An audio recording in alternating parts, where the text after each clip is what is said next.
I want to hear from the panel. Our esteemed panel is Jake Peavy and Tom Verducci. Jake, I want you to know the expression, damn the torpedoes, full speed ahead. You know that's from? Absolutely, the Mobile, Alabama, and the Bay of Mobile. That's right. I'm going to have a festival one day called Jam the Torpedo. That's his turf. Nice. His home turf. It's the Battle of Mobile Bay. Admiral Farragut said that at the time. Yes. I love it. Right in your home. He's from Mobile, Alabama. Not also George Thorogood? That's right. That's right. Tom Petty, I think. Tom Petty did damn the torpedoes. Jake, give me your big picture thoughts. Torpedo bats, go. No, I like it. You can't help it like this. When you hear D-Row go, gosh, I wish this would have been around.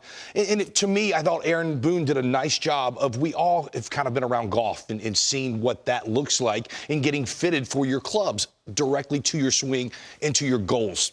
Like you were talking about. So, look, it's innovation. This stuff's happening all over the game. This has been one of those innovations that you've seen a transition made that's certainly seemingly paying big dividends. Yeah, I like your analogy, the golf driver, because, you know, there's not one best mousetrap to build a better mousetrap, right? How many drivers are out there? Playing with shafts and sweet spots. They fit the golfer, right? And I think the same with bats. Listen, we saw innovations in bats. We saw that hockey puck style counterweight at the bottom of the bat. We saw the axe handle bat. I mean, This is just another version, the next iteration of what bats are. I'm not sure it's the placebo for everybody, right? As you mentioned, only 9 of the 15 home runs were hit with this bat. Aaron Judge did not. From what I understand, a lot of these bats now are birch, the ones that are the torpedo style. That's a lighter, less dense bat where you get more whip. There's actually a trampoline effect because the wood actually gives a little more. The maple bats are much harder. Right, so if I'm a power hitter like Aaron Judge, I want the densest, hardest wood, and I'm going to stick with maple. Right. Whereas if I'm Anthony Volpe, and I think the two-seamer has really changed this. You mentioned this. The two-seamer running in, same-sided pitcher to right-handed pitcher, right-handed hitter. That pitch running in, a lot of guys getting jammed. That pitch is really coming back in the last couple of years. How do I get my barrel out there? I'm going to literally move my barrel closer to me. You know, no, go ahead, Jake. Go ahead. I think this adds so much value to the hitter because if you can hit the ball down on the label, means you can let the ball. Nobody wants to get jammed, but good hitters get jammed because they let the ball travel. This allows you to let the ball travel, hit it on the label. I think it's a big advantage here. It made me think, Tom, something that we've talked about an awful lot. You've said this a lot on this show,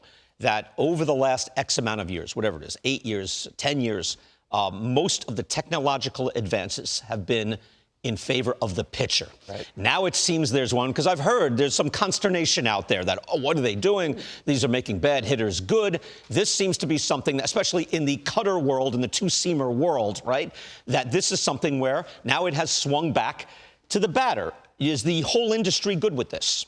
Absolutely. These are legal bats, and I think you're going to see – baseball, to me, changes so much faster than it used to, partly because of technology and the availability of it. And I think – I'm not sure this is going to be – you're going to see all 30 teams and all 750 players using this style bat. It'll fit some guys. From what I heard, Giancarlo Stanton, remember, he has the 2 elbow injuries. He made what he called bat adjustments last year. If you look at it in the postseason, he's swinging one of these torpedo-style bats. Maybe that's not the right thing for him. I don't know. I'm not saying it's. He also cut his strikeouts in half and was hit and slugging 700. And right, so his bat speed went up. Yeah, yeah. It was already #1 in the game. That's the other thing, Brian. We now have measurables. We don't have to trust our eyes to how fast you're swinging the bat, where you're hitting the bat. All these things now we know empirically. We have the evidence, and that's driving innovation. This is so closely studied, and again, from every major league player that I know, again, not you, Jake, because you're not a hitter, but these guys basically sleep with their bats, right? There's the stories of Ted Williams knowing that this is a ½ ounce off, or like knowing their bats.